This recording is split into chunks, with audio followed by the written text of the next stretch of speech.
ठंड में 5 जुगाड़ू बहू की 5 तरह की रजाई। माँ देखो, मैं ये मुर्गी के और पंख ले आई। हुसैन काका ने आज ढेर सारे मुर्गी के पंख दे दिया मुझे। और मैं बाहर से ये हरी हरी साफ सुथरी घास भी लेकर आ गई हूँ। अब जल्दी से हमारे लिए रजाई और स्वेटर बना दो ना। हाँ बच्चों, बस थोड़ी देर इंतजार कर लो, अभी तुम्हारे लिए स्वेटर और रजाई बनाते हैं। पुरानी सर्दियों के फटे हुए कपड़ों में से तो काफी सारी ऊन निकली है। अब इसमें से थोड़ी ऊन से हम लोग बच्चों के स्वेटर और ये रजाई बना देते हैं।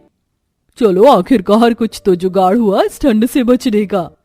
देखो, मैं सबके लिए गर्मा गर्म चाय भी बना कर ले आई हूँ। चलो अब अपनी मिट्टी और लकड़ी वाली रजाई में बैठकर गर्मा गर्म चाय की चुस्की लेते हैं, फिर आगे का काम जारी रखेंगे। उन कपड़े की रजाई के बारे में तो हम सब ने सुना है और हम सबके घरों में भी इसी तरह की रजाई होती है। इन 5 बहुओं के घर में जो रजाई थी, लेकिन वो मिट्टी और लकड़ी की बनी हुई थी। सभी बहुएं मुर्गी के पंख और पुरानी ऊन घास से ठंड से बचने के लिए रजाई बना रही थी। ऐसे भी क्या मजबूरी रही थी इस गरीब परिवार की, जो इस कड़कड़ाती ठंड में इस तरह से जुगाड़ करके ये रह रही थी और एक नई रजाई नहीं खरीद पा रही थी। आइए इन 5 गरीब बहुओं की कहानी को जानते हैं। आज तो सच में काफी ज्यादा ठंड हो रही है ना। कल तो थोड़ी बहुत धूप भी निकल गई थी, लेकिन आज तो धूप का नामो निशान भी नहीं है। ना जाने सूर्य देवता कहाँ बादलों में छुप कर बैठ गए हैं। अब तो खौलती हुई चाय पीने से भी इस ठंड पर कोई असर नहीं होता। ऐसा लगता है कि चाय नहीं बल्कि ठंडा पानी पी रही हूँ। बाप रे, बहुत ठंड हो रही है। अच, अच, अच। ये क्या, बच्चों को तो सर्दी जुकाम हो गया है। हमारे पास तो इतने पैसे भी नहीं हैं कि हम लोग बच्चों के लिए गर्म कपड़े ले आए। पुराने जो गर्म कपड़े रखे हुए हैं वो भी काफी पुराने हो गए और फट भी गए हैं। माँ, आप गर्म कपड़े ना सही, लेकिन कम से कम हमारे लिए नई रजाई तो लेकर आ जाइए। बिना रजाई के अब रहा नहीं जाता। बच्चे ठीक कह रहे हैं, गर्म कपड़े ना सही लेकिन कम से कम रजाई तो लाना ही होगा। अब इस ठंड में बिना रजाई के हम और कितने दिनों तक गुजारा करेंगे। कड़कड़ाती ठंड में रजाई न होने की वजह से 5 बहुएं और उनके दोनों बच्चे ठंड से कांप रहे होते हैं। शाम को जैसे ही मजदूरी कर उन सबके पति घर लौटते हैं तो सभी बहुएं उनसे रजाई की मांग करती हैं। हम लोग भी तुम्हारी परेशानी समझते हैं।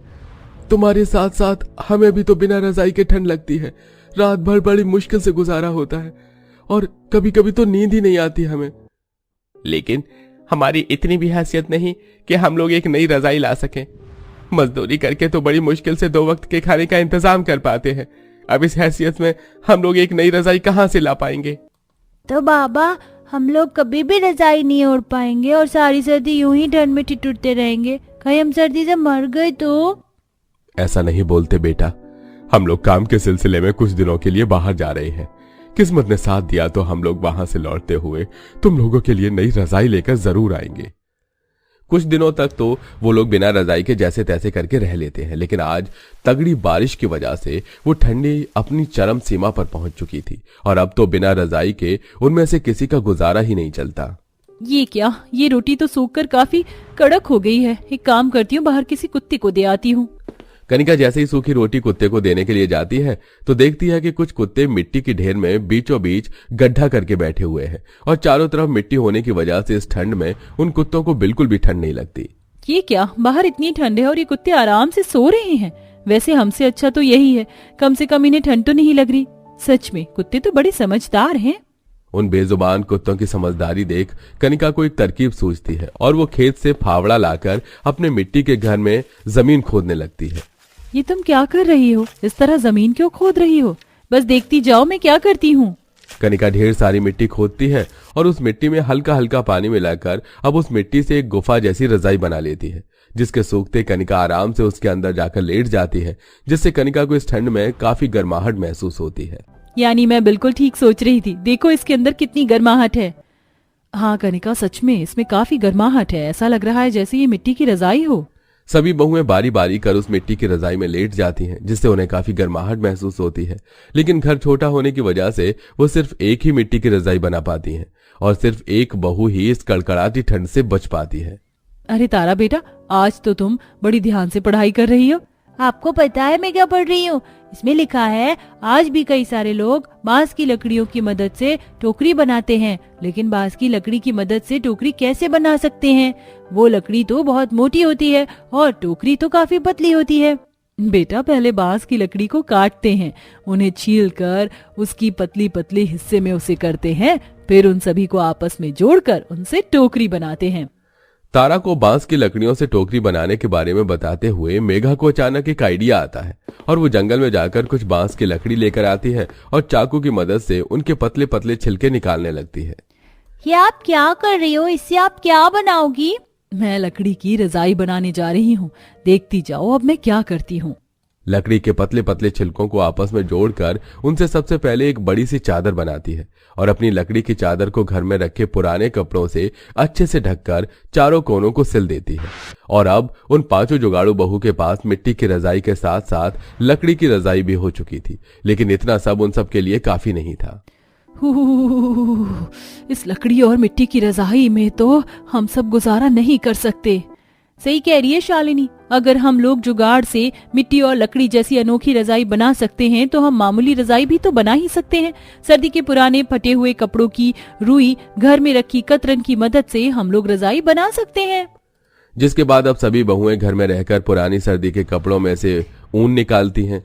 वहीं घर में पुरानी कतरनों को आपस में जोड़कर एक बड़ी सी चादर बनाकर उसके अंदर ये सब भरने लगती हैं। वहीं दोनों बच्चियां बाहर से रजाई के अंदर भरने के लिए साफ मुर्गी के पंख और घास भी लेकर आती हैं, जिन्हें अब वो सभी बहुएं अपने सिले हुए बड़े बड़े कपड़ों में भरने लगती हैं। कम से कम इससे हमारी थोड़ी बहुत तो ठंड रुकेगी। सही कहा, चलो जल्दी से सारा काम खत्म करते हैं। कुछ ही घंटों में अब उन पांचों जुगाड़ू बहुओं के पास पांचों अनोखी रजाई हो चुकी थी। किसी बहू के पास मिट्टी की रजाई तो किसी बहू के पास लकड़ी की रजाई थी और बाकी बहुओं के पास घास, मुर्गी के पंखों और कतरनों से बनी हुई रजाई होती है, जिन्हें ओढ़कर अब वो सब उस कड़कड़ाती ठंड से बचती हैं।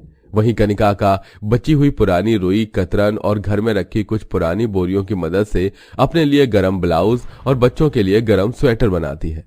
देखो, मैंने पिंकी और तारा के लिए बोरी के 2 स्वेटर और हमारे लिए उनसे ये गर्म ब्लाउज बनाए हैं। आज हम सब ने काफी मेहनत की है, इसलिए मैं सबके लिए ये मुरमुरे और गुड़ के बने हुए लड्डू, साथ ही रोटी का चूरमा लेकर आई हूँ। काफी अच्छी खुशबू आ रही है इसमें से। ये तो ठंड में खाए जाने वाले अमीरों के गाजर के हलवे से भी ज्यादा स्वादिष्ट है। ये बहुत अच्छा बना है, आप लोग भी खाकर देखिए। अपनी जुगाड़ से तैयार की गई पांचों अनोखी रजाई और इसी तरह के और छोटे मोटे जुगाड़ करके पांचों बहुएं बड़ी मुश्किल से ठंड में गुजारा कर रही थी। उन लोगों के पास ओढ़ने के लिए अपनी पांचों अनोखी रजाई थी, लेकिन कहीं न कहीं वो भी हद से ज्यादा ठंड को रोकने में नाकामयाब होती हैं। माँ, इसमें भी हल्की हल्की ठंड लग रही है और ये लकड़ी की रजाई तो बहुत चुभ भी रही है। अब क्या कर सकते हैं, जो है उसी में ही गुजारा चलाना होगा। कम से कम ठंड से तो बचे हुए हैं। पांचों बहुएं और दोनों बच्चियां बड़ी मुश्किल से उन पांचों अनोखी रजाई के साथ घर में अपना गुजारा चला रहे थे और ऐसे ही कई हफ्ते गुजर जाते हैं और आखिरकार उन सब के पति बाहर से काम करके वापस अपने घर आते हैं। उन सबके हाथों में खाने के लिए अच्छी अच्छी चीज और नई नई रजाई होती हैं, लेकिन पांचों जैसे से ही अपनी पत्नी और बच्चों को इस तरह उन रजाइयों में गुजारा करता देखते हैं तो उनकी आंखें भर आती हैं।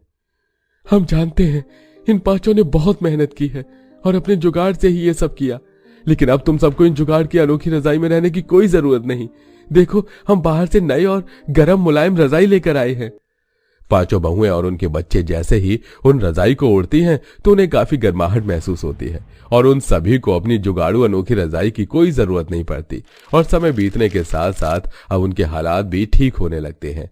तो भी कभी कभी बहू अपनी जुगाड़ रजाई का इस्तेमाल किया करती हैं।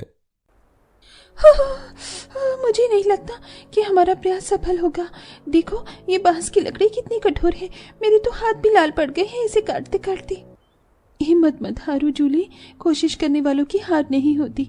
देखो, सूरज डूब रहा है, थोड़ी देर में अंधेरा छाने वाला है। उससे पहले हमें अपना घर बनाकर तैयार करना होगा। इस दुनिया में हमारा कोई सगा नहीं है, इस कुदरत को छोड़कर। हाँ बहू, इस कुदरत ने हमको अगर गम दिया है तो सहारा भी यही देगा। अपनी सास के प्रेरणा भरे शब्दों को सुनकर 10 बहुएं मेहनत को फिर जारी करती हैं। कुछ जमीन की खुदाई करती हैं, कुछ बहू बांस के खम्भों को बांध रही थीं और कुछ बहुएं छप्पर बना रही थीं। मगर आखिर 10 बहुएं इस कदर बर्फीली झरनों के बीच में अपना आशियाना क्यों बना रही हैं? क्या जमाने वालों ने उन पर जुल्म ढाया है? देख क्या रहे हो, गिरा दो इनके घर को, चला दो बुलडोजर। ये घर सरकारी जमीन पर बना हुआ है। इन सास बहुओं ने गैर कानूनी जमीन पर घर बनाया हुआ है। ठहर जाओ, हमारा घर मत तोड़ो। हम कहाँ जाएंगे? इस जगह के सिवा हमारा कोई दूजा आसरा नहीं है। लेकिन बूढ़ी सुजाता देवी के लाख गिड़गिड़ाने के बाद भी बुलडोजर वाला उनके घर को उनकी आंखों के सामने मलबे में बदल देता है। 10 बहुओं की आंखों में आंसू भर आते हैं। अपने घर को उजड़ता देख सुजाता वकील को दुखी दिल से बद्दुआ देती है। अरे ओ काले कोट वाले, कानून के रखवाले बनने की बजाय तू जो घोसखोरी लेकर हम गरीबों को ऐसे बेघर कर रहा है, हाय पड़ेगी तुझको। भगवान की लाठी में आवाज नहीं होता, याद रखना। अरे ओ बढ़िया, ज्यादा बकबक किया ना तो तुझे इस काले कोट की ताकत दिखा दूंगा। तुझे तेरी बहुओं को जेल में डाल दूंगा और पिसती रहना सारी जिंदगी चक्की, समझ गई ना? जाने दीजिए माँ जी, इनके मुंह मत लगी। सारा दोष, सारा कसूर ईश्वर का है जो वो हम पर ऐसे जुल्म कर रहे हैं। 10 बहुएं दुखी दिल से अपने सामान की गठरी बांधकर उस जगह से निकल जाती हैं। भटकते भटकते वो सब ठंड के मौसम में सड़कों पर मारी मारी फिरती हैं। हर तरफ कोहरा ही कोहरा छाया था। सड़क किसी बर्फ की सिल्ली की तरह ठंडी हो रही है। थोड़ी देर बैठ जाती है। हाँ, मेरे भी दोनों हाथ पैर सुन्न पड़ रहे हैं। कहीं कोई ठिकाना न मिलने पर 10 बहुएं फुटपाथ पर बैठ जाती हैं। बर्फीली हवाएं उनका दुख बढ़ा रही थीं। तभी एक पुलिस वाला वहां आकर जोरदार लाठी मारकर सबको भगा देता है। अरे ओ गरीब दादियों, ये सड़क क्या तुम्हारे बाप की लग रही है जो कब्जा करके बैठी हो? चली जाओ यहाँ से, उठो।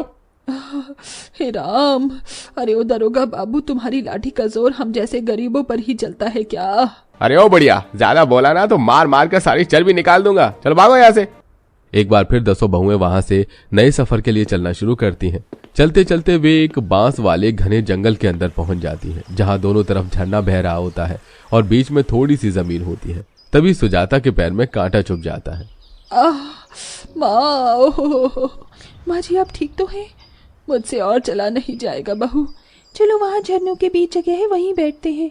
10 बहुएं झरनों के बीच जा बैठती हैं, जहां झरने का पानी किसी बर्फ के समान ठंडा था। तभी बांस के पेड़ के अंदर से चिड़ियों के चहचहाने की आवाज आती है, जिसे देखकर कुमकुम कहती है, तुम लोगों ने देखा? इस बांस के अंदर चिड़िया अपने लिए घोंसला तैयार कर रही है। जब इतनी छोटी चिड़िया अपने लिए हर मौसम में चोंच में तिनका इकट्ठा करके घोंसला तैयार करती है, तो ईश्वर ने हम 10 बहुओं को तो 2 हाथ 2 पैर दिए हैं। क्या हम अपने लिए घर नहीं बना सकती? चलो, हम अपने लिए घर बनाएंगे और अब इस झरनों के बीचों बीच हम सब अपना बांस का घर बसाएंगे। हाँ, शुरुआत तो करनी ही होगी। वैसे भी इस दुनिया में बिना मेहनत के कुछ भी हासिल नहीं होता। 10 बहुएं कड़ाके की ठंड में बांस को काटना जारी रखती हैं और घर बनाना शुरू करती हैं। बांस काटते हुए ठंड में उनके हाथ पैर सूज जा रहे थे। कई बार उनका हाथ जख्मी भी हो जाता है। ऊपर से बर्फ की बारिश उनकी कठिनाइयों को बढ़ा रही थी। वैसे एक बार में हमारा बांस का घर बनना संभव नहीं है। हमें लगभग 2-4 दिन तक मेहनत करनी होगी। लेकिन आधा घर तो तैयार हो गया, कल छप्पर बनाना रह जाएगा। चलो अब कुछ खाने का जुगाड़ करते हैं, भूख लगी है। मैंने कुछ पेड़ों में कंदमूल लगी देखा था, अभी के लिए वही तोड़कर ले आते हैं पेट भरने के लिए। अब बबीता सुनीता लकड़ी में पत्थर के सहारे नुकीला औजार बनाकर फलों को तोड़ लाती हैं और पेट भरकर रात बिताती हैं और अगले दिन से फिर से काम शुरू करती हैं। देखो, आखिरकार हमारी मेहनत रंग ले आई। हमने अपने हाथों से अपना बांस घर तैयार कर लिया। अब हमें किसी पर निर्भर नहीं रहना पड़ेगा। इस रात 10 बहुएं बहते झरने वाले बांस घर में चैन की नींद सोती है और जीविका निर्वाह के लिए अब कुछ बहुएं जो मछली पकड़ना जानती थीं, झरने से मछलियां पकड़कर उन्हें बेचने लगती हैं और खेती बाड़ी के लिए खाद बीज भी खरीद कर ले आती हैं। हमने खाद बीज तो लगा दिया, बस जल्दी से जल्दी हमारे इस झरने वाली जमीन के पास में खेती उग जाए। कुछ ही दिनों में उनकी फसल उगाती है, लेकिन अभी उनके सामने जंगल में शौचालय की समस्या भी खड़ी थी। ऐसे ही एक रात, मेरे पेट में बहुत गुड़गुड़ हो रही है, लेकिन ये आदमखोर जानवर का खौफ इस जंगल के अंदर इतना ज्यादा है, एक शौचालय भी होना चाहिए। तुमने सही कहा, लेकिन अगर हम बांस से घर बना सकते हैं तो क्या अपनी आवश्यकता के लिए टॉयलेट भी तो बना सकते हैं। अगले दिन 10 बहुएं बांस काट कर लाती हैं और टॉयलेट बनाने का बंदोबस्त करती हैं, जिससे अब उन्हें झरने से कहीं दूर नहीं जाना पड़ता। इसी तरह 10 एक प्यारी सी बांस की रसोई भी बनाती हैं, जिसे ठंड में वो 4 दीवारी में खाना बनाती हैं, जहां ठंड का जरा सा भी एहसास नहीं होता।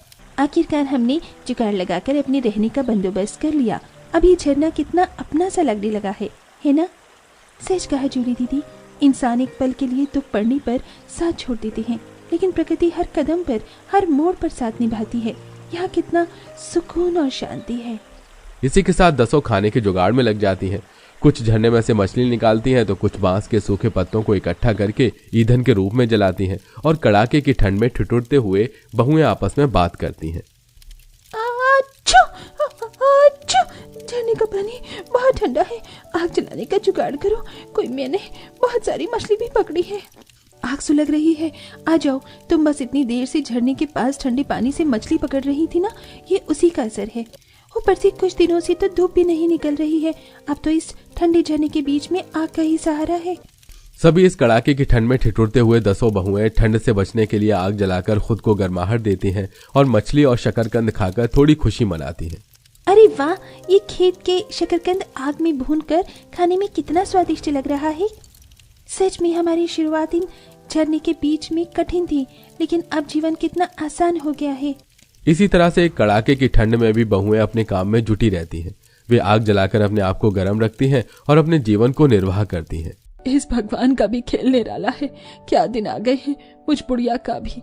मेरी बहुओं को भार उठाना पड़ रहा है। हाँ माँ जी, हम सब साथ हैं, तो कोई भी मुश्किल हमें रोक नहीं सकती। इस झरने ने हमें बहुत सहारा दिया है, अब हम सदा के लिए यहीं बसे रहेंगे। इसी तरह वक्त गुजरता है और एक दिन गांव के कुछ लोग जो बांस काटने जंगल में से झरने के पास से गुजरते हैं, वो सब बहुओं के बांस के घर को देखते हैं। वे उनकी मेहनत और आत्मनिर्भरता की प्रशंसा करते हैं। अरे देखो, इन बहुओं ने अपने दम पर ये घर बनाया है। कितनी मेहनती और साहसी है ये। अरे सच में इन्होंने साबित कर दिया, अगर हौसला हो तो कोई भी मुश्किल पार की जा सकती है। 10 बहुएं अपने बांस के घर के सामने खड़ी होकर भविष्य की योजनाएं बनाती हैं। उनके चेहरे पर आत्मविश्वास और संतोष झलकता है। हमने मछलियां पकड़कर बेची, खेती शुरू की, अब हमारा जीवन पटरी पर आ रहा है। मुझे मेरी बहुओं पर फक्र है। आज मेरी बहुओं ने साबित कर दिया कि मेहनत और एकता से हर मुश्किल अपने घुटनों टेक देती है। इस प्रकार 10 बहुएं अपने साहस, मेहनत और एकता से जीवन की कठिनाइयों का सामना करती हैं और आत्मनिर्भर बनकर समाज में एक मिसाल कायम करती हैं। तो दोस्तों, कैसी लगी आपको हमारी कहानी बांस का घर, टॉयलेट और रसोई? हमें कमेंट बॉक्स में कमेंट करके जरूर बताइए। साथ ही आप अगली स्टोरी में किस चीज के घर को देखना चाहते हैं, हमें ये भी बताइए।